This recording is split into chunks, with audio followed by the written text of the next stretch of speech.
I did it. I don't know why I can't keep my hands off of a new digital audio player.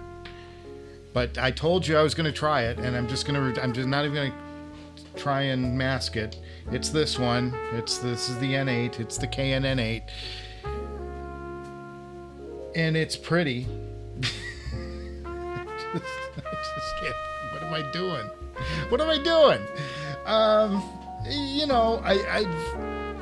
This all came up about because of this, the Macintosh. Let's see what's going on. There we go. The Macintosh. We wanted. We were playing the Odins. These guys, these beautiful, gorgeous, fingerprint-prone. Let's do the top-down because I've got the top-down camera working today. They're beautiful, and I really want to make them work because when they work, they're really working like no other headphone I've experienced, right? And so we want to make them work, and the way to make them work, for me was running it through the Macintosh, which was great, but that thing's about 100 pounds. I'm not taking it with me anywhere, and so we needed another solution. So we came up with. The SP1000 was not working for me. This is just for me. This is not for everybody. Everybody's going to have different opinions and whatever, and I'm going to say that up front because a lot of people get upset when I say, well, I'm feeling the Odin. They're like, what, are you crazy? No, I'm not. I'm like, it's a bright headphone to me. So if I want to keep them and I want to use them because there are qualities within the Odin that I think are spectacular. Like, I've not heard this before. It's like the detail, fantastic. The bass is really deep and really rich. And it really does hold that detail. It never blooms out. There are things about this headphone that I've not heard, and now I want it to work for me in a portable, in a mobile setting. And my solution for that was this, the N8. Does it serve its purpose? Sort of. Yes. I will tell you this, the most impressive thing that the N8 brings to this little party, and I'm trying to hold it in place, huge bass power. It's got more power in it than the SP1000 could ever dream of. It's a powerhouse, and when you fire these tubes up, the signal gets, and there's the little tube icon, it gets just rich and throaty and meaty. It's everything you want in bass. Does it clear up the treble, though, which is my big problem? A bit. It's not perfect, though. But there are filters. There are filters in the N8 that can actually help further with that. And that's these PCM digital filters.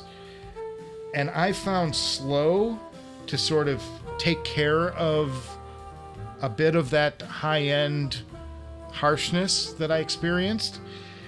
It's not perfect yet, but I've only had this for a few hours, and right out of the gate I was like, well, I don't know about this, and it turned out that the previous owner left like this bizarre EQ on and had the wrong settings loaded, and it was on different power settings and blah blah blah blah blah, and so I had to scrap all of my thoughts and start over. Let's talk about what it does poorly, because we know the sound is good. Let's talk aesthetics. This is kind of nonsense here. I mean, these are super easy to trip. They're too delicate. Just, you can tap them. This is the other thing. Anytime you go to play, you gotta wait 3 or 4 seconds before it'll actually play the file, because the tube's got to heat up in order to play. They do that for energy savings. They're doing all kinds of things in the N8 to save power because this thing's a hog. The interface, they did everything they could to copy Estelle and Kern. There's no question. I mean, from the way the scrolling happens to the menus, even if I go to the home menu, which is all this, it's very, very similar to how Estelle and Kern implements their player. And even the design, I mean, this is like a lift off the 380. I mean, it's very similar to the 240. It's got a little 380 in there, except it's got these massive knobs, which are easy to bump, and they're a little on the loose side. They don't feel the most stable. So there are compromises made throughout. It's got this Cadillac grill badge, you know, little button down here, which kind of gets you to the home screen. The other thing is it's not very responsive. If you go to a song list and you start scrolling, it hangs a little bit. It's not super smooth, and then the artwork sort of pops in. And I mean, you go to the Astel and Kern and go to the albums, and look, I mean, this thing just keeps up. Now, there's 8 processors in here, and I think that has something to do with it. I also would tell you that the N8, the decay, like on certain songs that have a ton of reverb, the N8 sort of fudges a little bit and it doesn't sound super smooth through the reverb. Whereas the SP1000 is like crystal clear in this super wide sound stage. But listen to how that sounded when I put it down. I mean, these are really heavy. These are ridiculously heavy. And did I mention ridiculously expensive? Because I keep doing this shit. And believe me, I've got a ton of stuff coming this week. This is going to be a big content week for me because I've got a lot to show off. And this is just the next evolution of what I'm doing with the Odin. And I'm going to keep it for now. There is a balanced out that will probably on the top here that is a 4.5 inch balanced out. It will get you more power, except the tubes in this are single-ended. So it won't allow the tubes to activate when you go to a balanced output. My extension, this is like, is this jury-rigged? I don't know. Okay.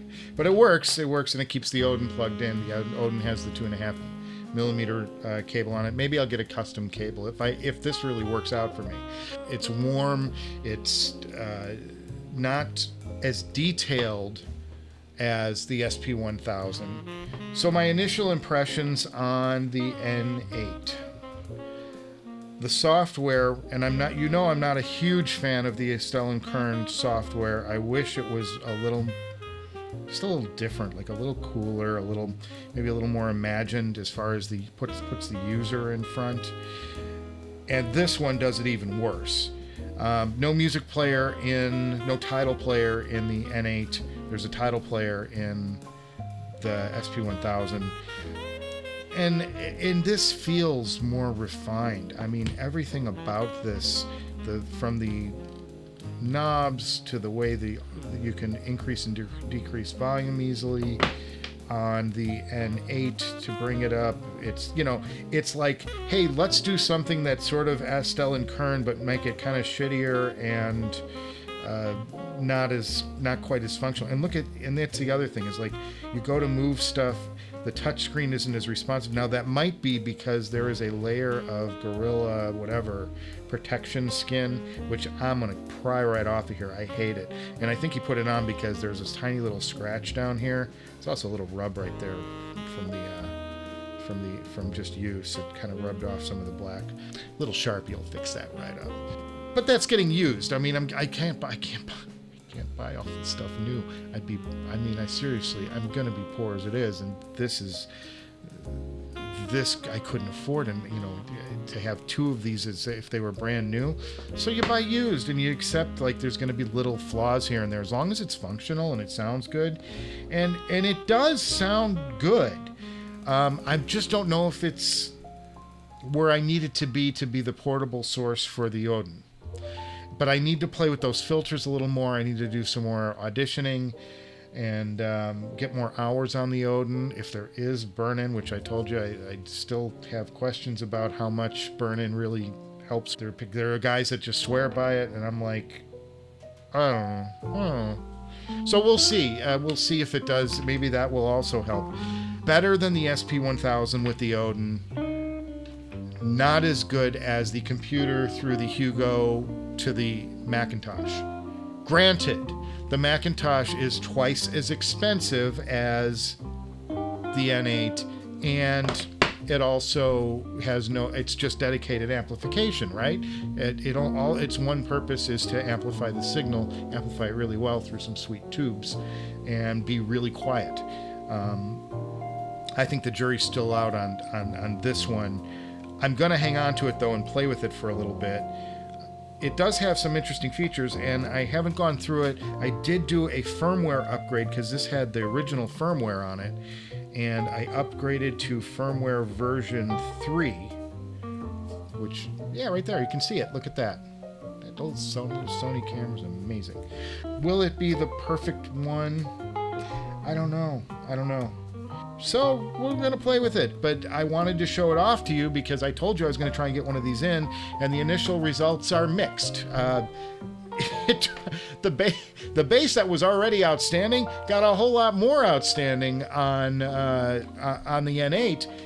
The treble got marginally better. I think it's too early to tell.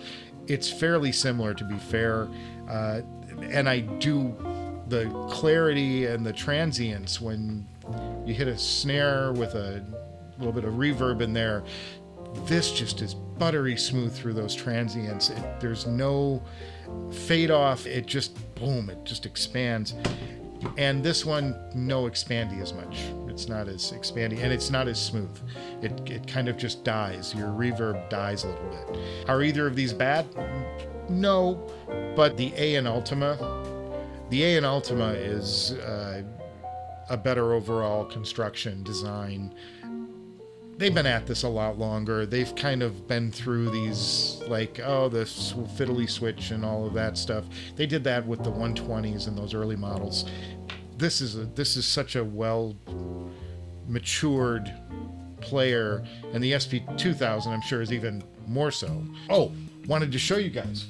Yesterday, took my first trip to a used record store since COVID, and I picked up this Linda Ronstadt. It's a scratchy LP, no sleeve, not even a sleeve, just right in the jacket. Remember when your parents used to store them like that? Made me cringe. I haven't even cleaned it yet, but I'm going to clean it real nice on my record cleaner. And then what I love about this first album is so many Eagle representations. Don Henley, Glenn Frey guitar, Don Henley on drums, and then the people who wrote the songs she's singing, written by, ready for this, Jackson Browne, Neil Young. I mean, this is Johnny Cash. She's singing some great stuff here, and this is Linda, like, with her in her young voice. I think this is her first record. I'm very excited. I'm going to take a listen to this on the VPI back here later today or tomorrow, whenever I get to it. I've been playing with analog sources because I'm running the Odin through the Macintosh. My Macintosh is my phono pre. So I did take the opportunity to do a little phono listening, and it sounds even better than my digital sources through the Hugo TT. Very, very impressed with that. I picked up a White Stripes album. Still got the writing and the little stickum on it telling me why this thing is $40. And then I picked up this album, Appaloosa, which unfamiliar, but really it looks kind of cool. I love the instrumentation, electric guitars, alto sax, electric harpsichord. It looked like it was going to be kind of interesting. So we're going to listen to this later and have a little experience. I'm sure I could probably just find it on Tidal, but what the heck. Huge updates coming today. I've got a lot of surprises. Stay with the channel. You're going to see some shit by the end of the week, early next week at the latest. And that's all I got for now. And stay with us. We're still going with the Odins.